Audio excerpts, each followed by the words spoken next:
신약성경 385쪽 즈음에 있습니다. 베드로후서 2장 1절에서 10절 상반절까지 제가 받들어 읽겠습니다. 그러나 백성 가운데 또한 거짓 선지자들이 일어났었나니 이와 같이 너희 중에도 거짓 선생들이 있으리라. 그들은 멸망하게 할 이단을 가만히 끌어들여 자신들을 사신 주를 부인하고 임박한 멸망을 스스로 취하는 자들이라. 여럿이 그들의 호색하는 것을 따르리니 이로 말미암아 진리의 도가 비방을 받을 것이요 그들이 탐심으로써 지어낸 말을 가지고 너희로 이득을 삼으니 그들의 심판은 옛적부터 지체하지 아니하며 그들의 멸망은 잠들지 아니하느니라. 하나님이 범죄한 천사들을 용서하지 아니하시고 지옥에 던져 어두운 구덩이에 두어 심판 때까지 지키게 하셨으며 옛 세상을 용서하지 아니하시고 오직 의를 전파하는 노아와 그 7 식구를 보존하시고 경건하지 아니한 자들의 세상에 홍수를 내리셨으며 소돔과 고모라 성을 멸망하기로 정하여 재가 되게 하사 후세에 경건하지 아니할 자들에게 본을 삼으셨으며 무법한 자들의 음란한 행실로 말미암아 고통당하는 의로운 놋을 건지셨으니 이는 이 의인이 그들 중에 거하여 날마다 저 불법한 행실을 보고 들음으로 그 의로운 심령이 상함이라. 주께서 경건한 자는 시험에서 건지실 줄을 아시고 불의한 자는 형벌 아래에 두어 심판날까지 지키시며 특별히 육체를 따라 더러운 정욕 가운데서 행하며 주관하는 일을 멸시하는 자들에게는 형벌할 줄 아시느니라. 아멘. 오늘은 너무나 유명한 예화, 여러분들도 한 번쯤은 들어봤음직한 그런 예화로 설교를 시작할까 합니다. 많이 들어보셨을 텐데요. 어떤 사람이 골동품을 감정하는 그런 기술을 배우려고 골동품상에 일을 배우러 들어갑니다.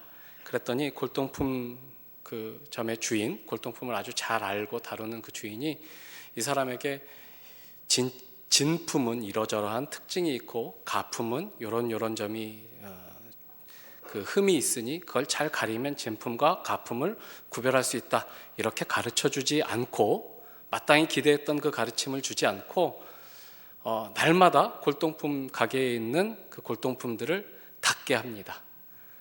1년이 지나도 안 가르쳐주고 2년이 지나도 안 가르쳐주고. 이 얘기 다 아시죠? 여러분 고개를 절레절레 흔드는 분들이 3명 정도 계셨으니까 계속하겠습니다. 그래서 5년이 지나도 안 가르쳐주고 10년이 지나도록 안 가르쳐줘서 이 사람이 너무 답답한 나머지 왜 안 가르쳐 주십니까? 내가 이제 나도 골동품을 다루고 그것을 구별하고 이 일을 계속해야 되는데 왜 안 가르쳐 주십니까? 그랬더니 주인이 이제 진품과 가품을 딱 가져가서 어느 게 진품인지 한번 봐라. 봤더니 보이더라는 거죠. 왜요? 10년 동안 진품만 닦았거든요. 그걸 닦으면서 자기도 모르게 이 진품이 가지는 어떤 특성들, 진품이 가지는 깊이, 이런 것들을 보는 눈이 생기는 거죠. 그러니까 진품과 가품을 구별하는 것을 배우기를 기대했는데 사실은 가품이 어떤 특징이 있고 진품이 어떤 특징이 있느냐를 배워서 글로 하는 게 중요한 게 아니라 진품은 어떤 것인지를 한번 경험해보고 계속 만져보고 그것을 깊이, 그것과 이렇게 시간을 많이 보내는 것만이 진품을 알아보는 첩경이다 하는 그런 가르침을 주는 좋은 예화입니다. 가짜의 약점이 무엇인지를 발견하는 것이 진짜를 보장해 주는 것이 아니라 진짜가 무엇인지를 맛봐야 아는 겁니다. 그것이 진짜를 구별하는 아주 빠른 배움의 길일 것입니다. 오늘 우리가 읽은 본문 말씀은 거짓 선생들과 이단에 관한 경계의 말씀입니다. 여러분들 이단에 관심 많으시죠? 신천지, 하나님의 교회, 통일교, 몰몬교, 또 뭐 있을까요? 요새 굉장히 많고 다양한데 사실 저는 잘 모릅니다. 어떤 분들이 이단에 대해서 좀 알려주세요. 이런 단체는 이단 아닌가요? 이렇게 물으면 제가 한번 알아보겠습니다 하고 뭘 할까요? 다음이나 구글에 검색을 합니다. 그래서 어떤 내용을 담고 있는지 또 다른 사람들은 뭐라고 하는지 좀 잘 이렇게 보는 편이에요. 제가 잘 알 거라고 기대하시는데 사실 저는 잘 모릅니다. 그러나 누가 와서 어떤 이단적인 교훈을 저에게 전하려고 하면 설명을 듣다 보면 이거 이상한데? 라고 알죠. 왜요? 저는 진짜를 오랫동안 잘 만져왔었으니까 아는 것입니다. 우리는 이단에 관심이 많아서 어떻게 하면 신천지를 잘 구별해서 피할 수 있을까? 어떻게 하면 하나님의 교회 이런 이단들이 전도할 때 잘 모면하고 또 그들이 말하는 것을 이렇게 분별해서 확 찍어 누르고 좀 쫑크를 주고 그런 기대를 다 갖고 있습니다만 사실 그런데 시간을 많이 쓰는 것은 어떻게 보면 낭비에 가까운 일이라고 생각이 됩니다. 우리에게는 가짜가 무엇인지를 배우는 것보다 훨씬 더 많은 시간을 진짜가 무엇인지를 공부하고 배우고 누리고 맛보고 아는 것, 그것이 훨씬 더 중요한 일이기 때문에 그렇습니다. 한번 잘못해서 삐끗해서 이단에 빠질까 두려워하면서 어떻게 하면 이단에 빠지지 않을 수 있을까? 그 좋은 방법은 무엇일까? 어떻게 하면 더 많은 이단에 관한 정보를 알 수 있을까? 하는 것은 그렇게 유용한 방법이 아닙니다. 사실 그래요. 제가 어렸을 때 이단에 대해서 가르쳐 주시는 분들이 많았어요. 그때만 해도 기독교 신앙이 적극적으로 얼마나 위대하고 풍부한 것인가 하는 것을 이렇게 잘 풀어서 설명하지 못했기 때문인지는 모르겠습니다만 통일교에 관해서 또 여호와의 증인에 관해서 안식교에 관해서 이렇게 이단이라고 분류되는 여러 가지 그 종파들의 특성이 무엇인지 그들의 주장이 무엇인지 그들의 교리 중에 어떤 것이 잘못되었는지 그런 거 가르쳐주는 그런 프로그램들이 굉장히 많았었습니다. 그거 배우고 오면 어때요? 기분이 좋습니다. 뭔가 하나 무기를 장착한 것 같고 이렇게 갑옷을 하나 입은 것 같은 그런 느낌이 들죠. 그러나 그때 유행했던 이단 중에 지금까지도 제대로 남아서 아직 왕성하게 활동하는 이단 잘 없었습니다.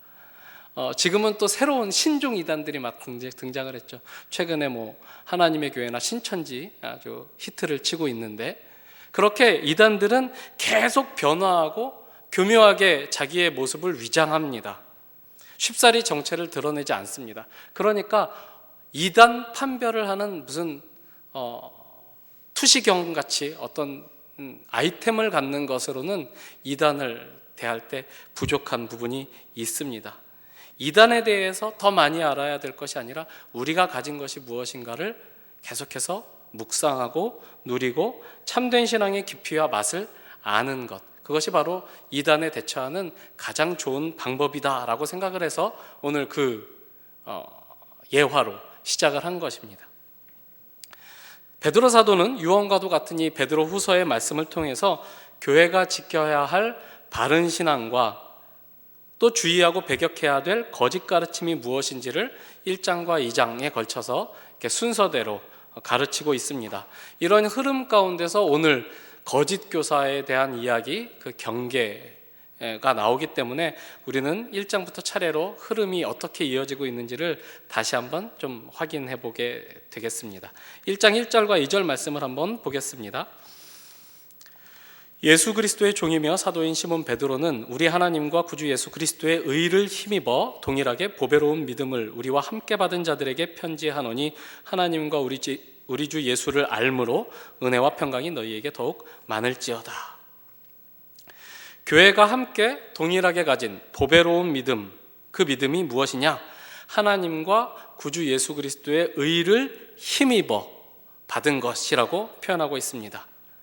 이것이 기독교 신앙에서 아주 중요한 핵심적인 내용이기도 한데요. 우리가 가지고 있는 이 보배로운 믿음은 우리가 추구하거나 만들어서 성취한 것이 아니라 외부로부터 값없이 우리에게 주어진 것이라는 거죠. 우리가 도달해서 얻은 것이 아니라 예수 그리스도의 의를 힘입어 받게 된 것이다 라고 그렇게 가르치고 있습니다. 그래서 이 은혜와 평강은 신으로부터 호의를 받아내기 위해서 제물을 바치고 고행을 하고 수련을 하고 그래서 얻어지는 것이 아니라 하나님이 어떤 분이신지, 그리고 우리 주 예수께서 어떤 분이신지를 알므로 누릴 수 있는 것이다 라고 그렇게 2절에서 말하고 있는 것이죠. 우리 주 예수를 알므로, 그리고 그를 통해서 하나님이 어떤 분이신지를 알므로 우리는 은혜와 평강을 더욱 많이 누리게 될 것입니다. 그런데 예수를, 또 하나님을 우리가 어떻게 알 수 있습니까? 살아봐야 아는 거죠. 겪어봐야 아는 거고, 그리고 그가 하신 일들이 어떤 일들인지 봐야 아는 것입니다. 역사하신 사건들을 되돌아보면서 그가 무슨 말씀을 하셨는지, 어떻게 일하셨는지를 되돌아보면서 우리가 알게 되는 거죠. 이 부분은 잠깐 뒤에 또 더 다루기로 하고 3절과 4절로 계속 넘어가 보겠습니다. 이 3절과 4절을 보면 하나님 편에서 이루신 구원이 우리에게 주신 것을 생명과 경건에 속한 모든 것이라고 표현하는 그런 표현이 나옵니다. 그의 신기한 능력으로 생명과 경건에 속한 모든 것을 우리에게 주셨으니 이는 자기의 영광과 덕으로서 우리를 부르신 이를 알므로 말미암음이라. 이로써 그 보배롭고 지극히 큰 약속을 우리에게 주사 이 약속으로 말미암아 너희가 정욕 때문에 세상에서 썩어질 것을 피하여 신성한 성품에 참여하는 자가 되게 하려 하셨느니라.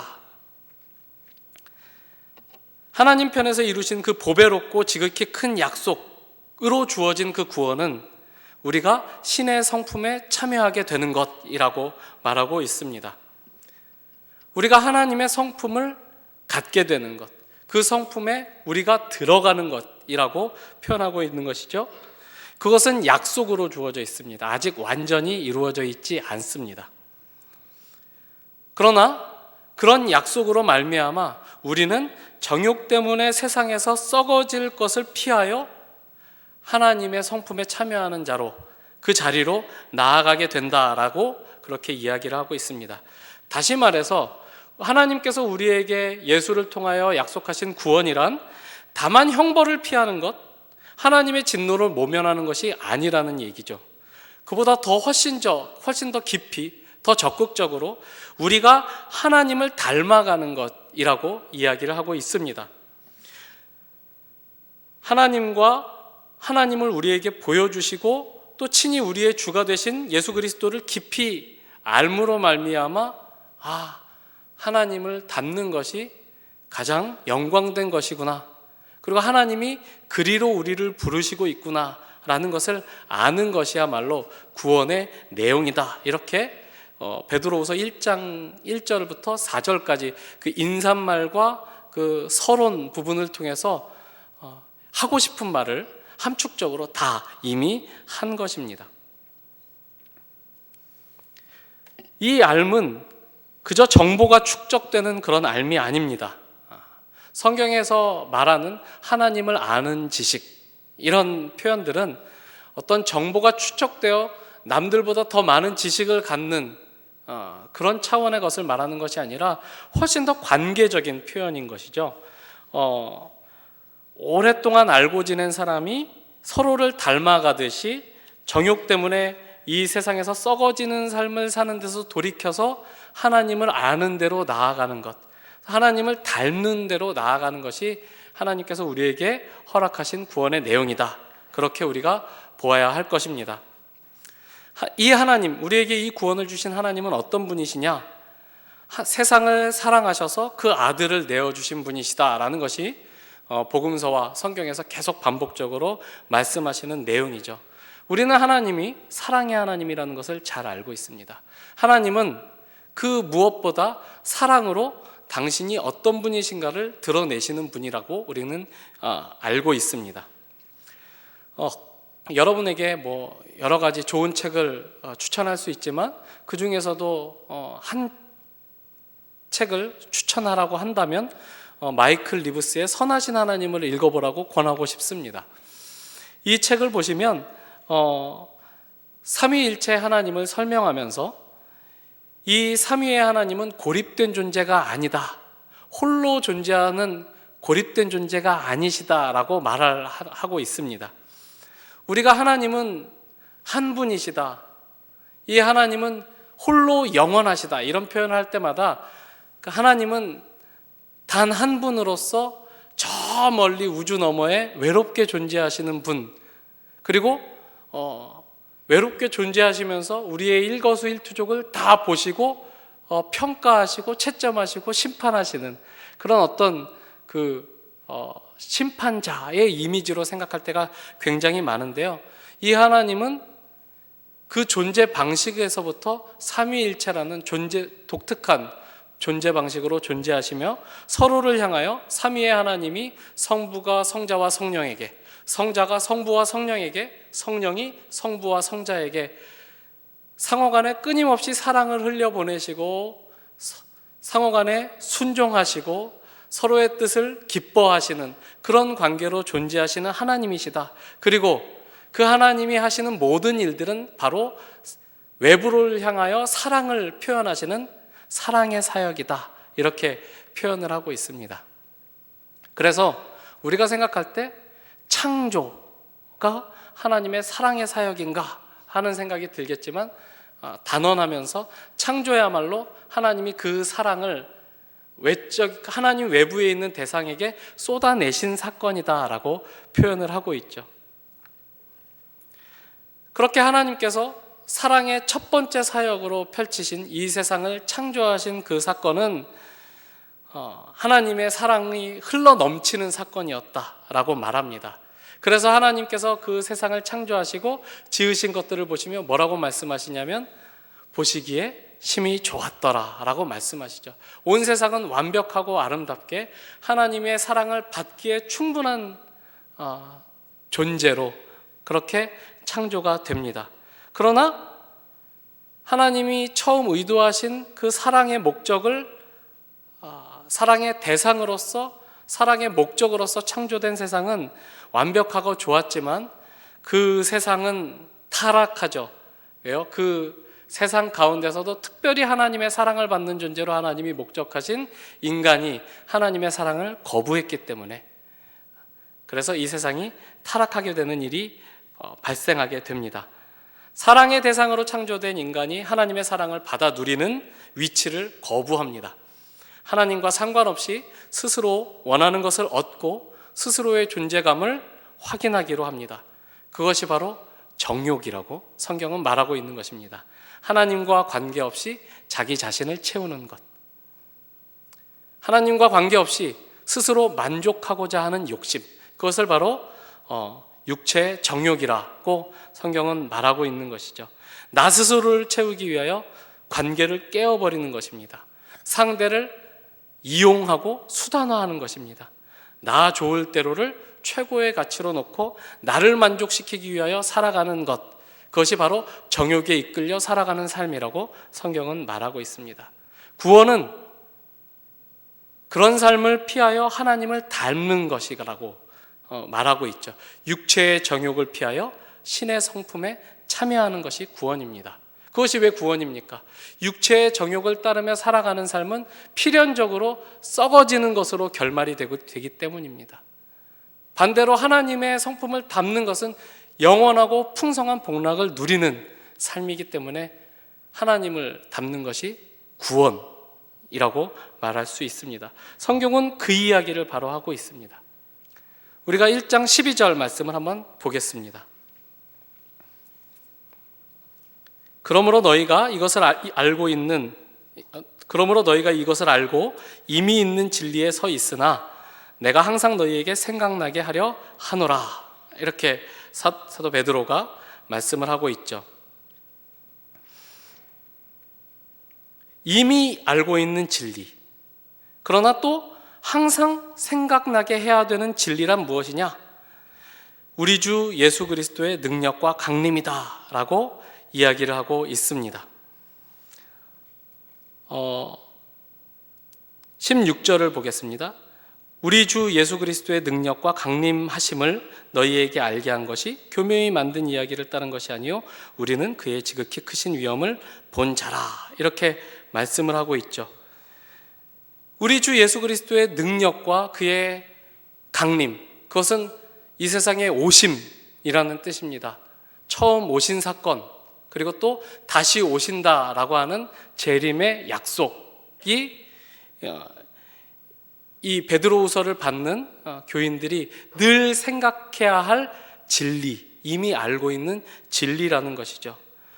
우리 주 예수 그리스도께서 처음 오셔서 그의 능력을 보여주셨던 것처럼 그가 영광 가운데 위엄 있는 모습으로 마지막 날에 다시 오실 것이다 라는 것이 그들이 늘 상기해야 될 가장 중요한 진리의 내용이다 라는 것입니다. 이것을 아는 자로서 살아가야 한다라는 것입니다. 이 내용은, 이 진리는 베드로가 만든 것이 아니다. 교묘하게 만든 이야기가 아니라 하나님께서 친히 나에게 보여주신 바다라고 해서 우리 지난주에 윤 목사님 설교하실 때 들었던 그 변화산 사건에서 들려주신 하나님의 음성이 여기 소개되고 있죠. 17절에 계속 소개됩니다. 우리는 그의 지극히 크신 위엄을 본 자라라고 그 16절 마지막 분에 말씀한 다음에 17절에 이 말씀, 지극히 큰 영광 중에서 이러한 소리가 그에게 났는데 내가 들어보니까 이는 내 사랑하는 아들이요 내 기뻐하는 자라 라고 말씀하셨다라고 소개하고 있죠. 우리 주 예수 그리스도께서 능력 가운데 다시 오실 것이다 라는 것은 그의 변화산 사건에서 하나님이 그를 인정해 주셨을 때, 이는 내 사랑하는 아들이요 내 기뻐하는 자라고 인정해 주셨을 때 우리에게 위엄 있는, 그리고 또 권위 있는 말씀으로 직접 들려주신 하나님의 말씀이었다라고 이야기합니다. 이 변화산 사건에서의 예수님에 대한 하나님의 이 말씀, 이는 내 기뻐하는 자, 내 사랑하는 아들이요 내 기뻐하는 자다라는 이 말씀은 지난 시간에 확인해 본 대로 순환을 앞둔 문맥 속에서 주어지고 있는 말씀입니다. 이 변화산 사건에는 구약 성경의 두 축인 율법과 선지서를 대표하는 두 사람, 모세와 엘리야가 등장을 하죠. 구약 성경이 예수를 통해서 완성되었다라는 뜻을 가지고 있지만 조금 더 다른 각도에서 생각해 보면 이 모세와 엘리야는 모두 다 시내산에서 하나님을 직접 만난 사람들, 하나님의 영광을 직접 경험한 사람들입니다. 그런데 그들이 경험한 하나님의 영광은 어떤 정황 가운데서 계시되었느냐라는 것을 한번 살펴볼 필요가 있는 것이죠. 모세가 하나님의 영광을 시내산에서 직접 그의 눈으로 목도했었던 그 시점은 어떤 정황 가운데서 모세가 본 내용입니까? 이스라엘 백성들이 금송아지를 만들고 하나님의 언약이 파괴될 위기 속에서 하나님 당신의 영광을 내게 보여주십시오라고 했을 때 여호와로라 여호와로라 자비롭고 은혜롭고 노하기를 더디하며 인자와 진실이 많은 하나님이로다. 용서하기를 기뻐하시는 하나님으로, 용서할 수 없는 상황을 용서하시고 진멸할 수밖에 없는 그 백성들을 진멸하지 않으시고 껴안고 그들과 동행하시기로 하는 문맥 속에서 계시되는 하나님의 영광이었습니다. 엘리야는 어떤 가운데서 하나님의 영광을 보죠? 온 이스라엘이 아합으로 말미암아 하나님을 떠나 배교하고 바알을 숭배했던 그런 맥락 속에서 선지자들을, 거짓 그 바알 선지자들을, 우상 선지자들을 다 죽이고 승리를 거뒀지만 이세벨이라는 악한 여왕이 여전히 살기가 등등하여 엘리야의 목을 치겠다고 떵떵거리고 있는 와중에서, 최악의 상황에서 하나님께로 달려갔을 때, 그때 하나님이 뭐라고 하시냐면 폭풍과 지진과 막 화염 속에도 계시지 않은 하나님이 세미한 음성 가운데서 말씀을 하시죠. 나는 계속 일하고 있다. 아합의 뒤를 이어 예후에게 기름을 붓고 아람 왕을 새로 기름 부어 세우고, 그리고 너의 뒤를 이어 엘리사에게 기름을 부어 세워라. 다 끝난 것 아니다. 나만 남았다고 하지 마라. 내가 7,000명이나 남겨놨다 라는 그런 맥락 속에서 다 끝난 것 같고 이제 하나님의 백성이 아닌 것처럼 되어 있는 상황 속에서 하나님이 나는 계속해서 일할 것이다. 나는 이 백성을 붙들고 갈 것이다. 그러니 끝났다고 하지 마라 라고 하는 그런 맥락 속에서 이 하나님의 영광을 보게 되는 것이죠. 그 정점이 어디에 모아지는 거냐면 예수의 십자가 사건에서 모아지고 있는 것입니다. 그리스도의 순환에서 모아지고 있죠. 이 변화산 사건과 그리스도의 십자가 사건에서 드러나는 하나님의 영광은 무엇입니까?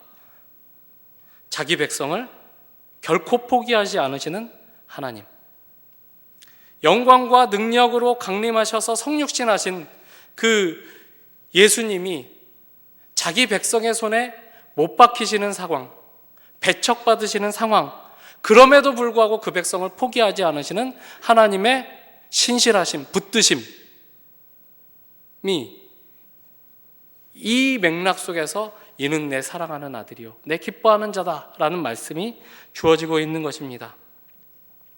하나님은 그런 하나님이라는 거죠. 하나님은 어떤 값을 치르더라도 자기 백성을 끝까지 포기하지 않으시는 하나님, 용서하시는 하나님이시고 구원의 완성을 위해서 타협하지 않으시고 집념으로 일하시는 하나님이시다. 결단코 내버려두지 않는다. 결단코 포기하고 버려두지 않는다. 마침내 그들을 이끌고 하나님이 원래 의도하셨던 구원의 목적을 완성하시는 그런 하나님이다 하는 것이 구약 성경 내내 반복되는 성경의 메시지이고 예수를 통해서 드러나는 클라이막스, 절정입니다. 하나님은 무엇을 위하여 그 대가를 치르시죠? 무엇을 위하여 예수를 십자가에 못 박으시죠? 우리를 위하여, 우리의 구원을 위하여. 그 구원은 어떤 것이라고 아까 그랬죠? 썩어질 것에서 피하여, 정욕으로 사는 일에서 피하여 신의 성품에 참여하는 자리로 우리를 데려가기 위하여 하나님이 그렇게 우리를 구원하시는 것입니다. 그런데 베드로가 순교하기 전에 이미 교회 공동체 안에 구원과 복음을 왜곡해서 가르치는 거짓 교사들이 나타났습니다. 그래서 설교한 지 30분 만에 드디어 본문으로 들어옵니다. 본문 2절을 보시면 거짓 선지자들이 많이 나타났다. 과거에도 나타났을 것이고 이제도 앞으로 계속 나타날 것이다 라고 말씀하면서 그들을 어떤 사람이라고 묘사하냐면 2절, 그들은 호색하는 자들이다. 그리고 3절에 보시면 자기 멋대로 지어낸 말을 가지고 다른 사람들을 이득의 수단으로 삼는 사람들이다. 이렇게 이야기하고 있습니다. 그래서 이 2장 전체를 할애해서 이런 거짓 교사들, 이단에 대한 경계의 말씀을 주는데 우리가 읽은 본문인 1절에서 10절 상반전까지의 말씀은 이런 거짓 교사들이 출현할 것과 그들이 결국은 심판을 당할 것이라는 강력한 경고의 메시지를 전해주고 있고 11절 이하에서 22절까지의 말씀은 그 거짓 교사들이 어떤 행태를 보이는가, 이런 모습을 보이는 사람들은 다 거짓 교사라고 생각해라 라고 말하면서 이 거짓 교사들의 그 모습들을 묘사하는데 그 거짓 교사들이 이런 사람들이라고 설명하는데 할애를 하고 있습니다.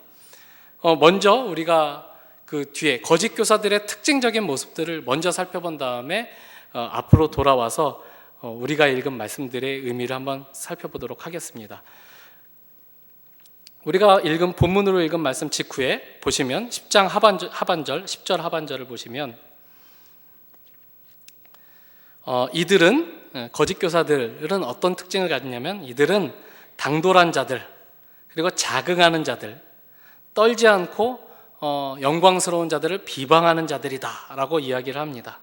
그리고 계속해서 그들을 설명하는 것으로 가지 않고 여기까지 말한 다음에 너무나 화가 나서인지 이 사람들은 천사들도 안 하는 짓을 지들이 뭐라고 막 이렇게 남들을 비방하는 일을 하는데 그들은 멸망을 당할 것이다 라고 저주를 선포한 이후에 다시 13절에서 그들은 또 어떤 특징을 가진 사람들이냐면 불의를 당하며 낮에 즐기고 노는 것을 기쁘게 여기고, 낮에 즐기고 논다라는 뜻은 일해야 될 때 일을 하지 않고 논다라는 뜻입니다. 그러니까 방탕한 삶을 산다 이런 뜻입니다.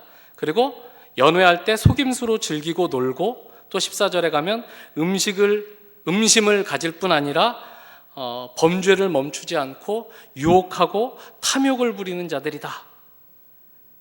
그래서 15절과 16절에 이들의 모습은 구약 성경에서 발람을 떠올리면 어떤 모습인지 알 수 있다 하면서 발람의 예를 드는 것이죠. 발람은 이스라엘 백성들이 그 40년 광야 생활을 마치고 요단 동편으로 행해서 올라올 때 모압 왕 발락이 이스라엘이 올라오는 것을 보고 두려워해서 이들을 자기 힘으로는 막을 수가 없다. 그러니 좀 신의 힘을 빌어서 저주해야 되겠다라고 초빙한 외부 초청 용한 선지자입니다. 용한 선지자를 불러서 저주를 하면 될 것이다. 그래서 그를 불러오는데 갈까요 말까요 하니까 하나님이 가지 말라 그러는데 자꾸 가고 싶은 마음이 생기는 거예요. 그래서 하나님이 정 그러면 가라 라고 하는데 나귀를 타고 가는데 하나님의 사자가 길을 막고 서 있어요. 그런데 발람의 눈에는 보이지 않지만 나귀는 보는 거죠.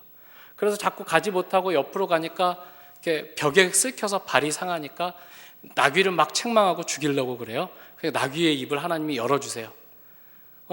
내가 언제 네 말 안 들은 적이 있느냐? 내가 언제 순종하지 않은 적이 있느냐? 저기 하나님의 사자가 칼을 들고 서 있어서 내가 가지 못하고 그런 것이다 라고 했는데 그때 하나님이 발람의 눈을 열어주시죠. 하나님 가지 말까요? 가라. 네가 그렇게 가고자 하는데 내가 너를 거기 보내서 내가 원하는 일을 하게 할 것이다. 이렇게 이제 하나님이 그 의도를 가지고 발람을 보내죠. 모압 왕 발락이 이스라엘 백성을 보는 가운데 그들을 저주해 달라고 하니까 하나님의 영이 그에게 임해서 축복을 합니다. 아니 저주를 하라고 했는데 왜 축복을 합니까? 하나님이 그들과 함께 하시는 것이 너무나 잘 보여서 그런가 봅니다. 조금만 보이는 대로 갑시다. 그리고 두 번째로 조금만 보이는 데 가서 저주를 했는데 또 하나님의 영이 임해서 축복을 하고 그렇게 3번 하나님이 저주를 축복으로 바꿔서 나는 이 백성에게 축복을 허락하고야 말 것이다. 이렇게 메시지를 주세요. 그러나 발람은 어떤 사람이죠? 돈을 쫓아 명예를 쫓아 하나님이 원하시지 않는 일을 하기 위해서 거기에 쫓아간 사람입니다. 그래서 돈에 팔려간 선지자의 대표자가 되는 것이죠. 그렇게 발람을 따르는 자들, 하나님의 뜻을 따르지 않고 정욕에 이끌려 사는 사람들이라고 이 거짓 교사들을 하나님은 사도 베드로는 묘사를 하고 있는 것입니다. 사실 그들은 교회 안에 들어온 사람들입니다. 이 거짓 교사들도 교회 안에 있었던 사람들이에요. 그러나 같은 신앙을 가졌다고 주장은 하지만 결국 자기 정욕에 이끌려서 하나님께서 주신 구원을 외면하고 다시 세상의 방식으로 이 세상을 살아가고 있는 사람들인 거죠. 하나님이 주신 구원을 어떻게 외면합니까? 하나님이 주신 구원은 하나님의 성품에 참여하는 것, 하나님을 닮아가는 것인데 하나님을 닮아가는 길로 살지 않고 자기를 채우고 자기를 증명하는 길로 간다는 것이죠.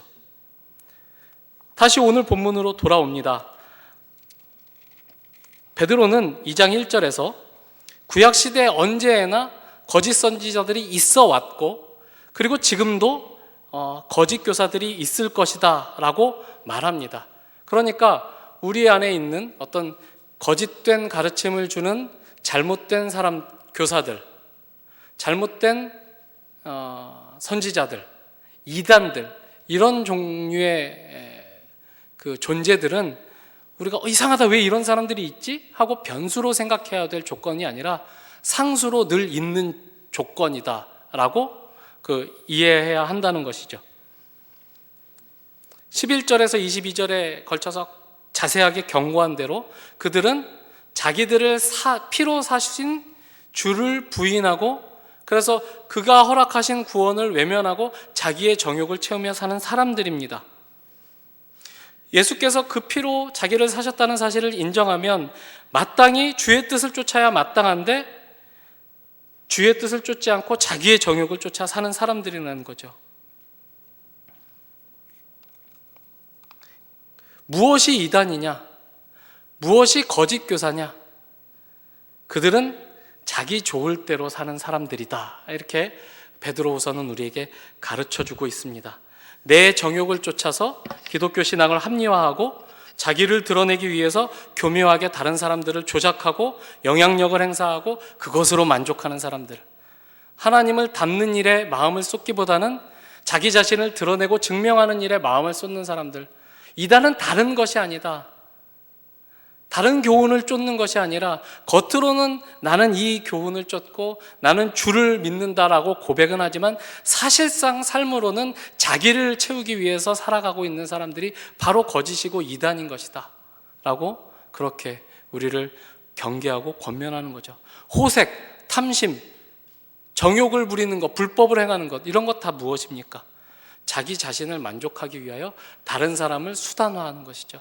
다른 사람을 있는 그대로 인정하고 그들을 껴안는 하나님의 방식으로 사는 것이 아니라 사랑을 하기 위하여 희생하는 하나님께서 보여주신 하나님의 하나님 되심을 담아가며 사는 것이 아니라 내 마음에 들게 너를 바꿔라 라고 주장하고 내 마음에 들게 상대에게 영향력을 행사하기 위하여 교묘하게 자기의 영향력을 넓혀가는 그런 것, 그런 삶, 우리에게도 얼마든지 있는 이단적인 모습들입니다. 예, 물론 명백한 이단들이 있습니다. 내가 예수다, 이런 이단들이 있습니다. 그런 이단들은 오히려 우리에게 큰 위협이 되지 못할 것입니다. 그러나 하나님께서 우리에게 목적하신 그 구원의 내용을 외면하고 그냥 하나님이 우리에게 구원을 주셨으니 나는 구원받은 사람이야, 이 구원은 취소될 수 없어 라고 생각하면서 자기 마음대로 사는 사람이 있다면 그 사람이야말로 어쩌면 더 위험한 이단일 수 있는 오늘의 이 말씀인 것입니다. 우리는 우리 자신을 증명할 필요가 없는 존재입니다.